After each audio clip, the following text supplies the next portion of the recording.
Joining us now, our panel, Richard Fowler is a Fox News contributor, radio talk show host. Lawrence Jones is editor-in-chief of Campus Reform, a conservative commentator and a radio talk show host. Thanks to both of you for joining us. Thanks, Melissa. Richard, you know, it seems like the Democrats would like to move on, especially when something like this comes out and just reminds people of why they voted the way they did in the last election. But, you know, when you look at somebody like Hillary Clinton, you bring her out, she's already being promoted. I see it online. She's coming to New York. She has this huge conference. She's supposed to be empowering women. She raises a lot of money for people, so they're kind of torn between, we want to get rid of her, but at the same time, we like the dough. What do you think of that assessment? I mean, I think her fundraising prowess has diminished considerably since her 2016 run. And I think Democrats, like myself, want to get rid. We want the car to keep moving, and we want her to stay at the last station, and for us to keep going forward. And I think if you look at all the races, look at the Conor Lamb race a couple weeks ago. What you saw is this: the only Democratic sort of quote-unquote rock star that campaigned for him was former Vice President Joe Biden. He didn't have Hillary Clinton. He didn't have Bill Clinton, because we all understand the Clintons were what was the Democratic Party of yesteryear, and we were trying to move our party forward and deal with kitchen table issues like making sure that every American has access to health care, making sure we make prescription drugs lower, and making sure we make child care affordable.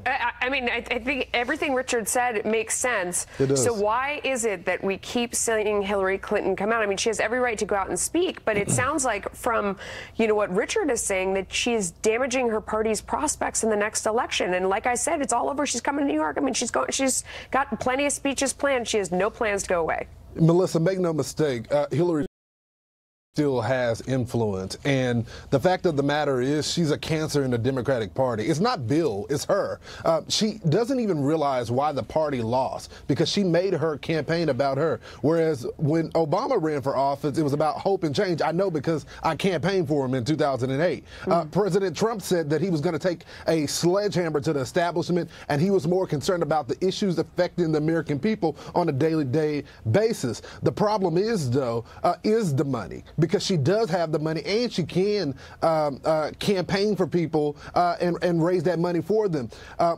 These politicians have to decide, are they more interested with the money or the American people? And they have to make that choice. Well, let me make one correction here. In all the Democratic races that we won recently, so Virginia's governor's race, the Alabama Senate race, the New Jersey governor's race, and this recent seat that we picked up in Pennsylvania, Hillary Clinton campaigned in none of those races, because all those candidates understand that her brand is toxic. You're absolutely right. Hang on, I don't want to run out of time. Richard, do you feel the same way about Bill Clinton? Do you feel the same way about Nancy Pelosi? Or do you feel like the two of them, I mean, do you think they should sort of step out of the limelight while people are campaigning, or are either of those two appealing? Well, I think Bill Clinton, he's a good fundraiser, and he probably is doing fundraising on the back end in the shadows. And I think Nancy Pelosi is the minority leader, so she has a role to play as being the leader of the Democratic Party in the United States House. But we'll see. That could be short-lived. Let him finish, and then Lawrence, it's your turn. That could, I mean, but Nancy Pelosi is short-lived. Yeah. Could be short-lived. The question is, Melissa, should Bill be really around with the whole Me Too movement? Should Donald Trump be around with the Me Too movement? He's not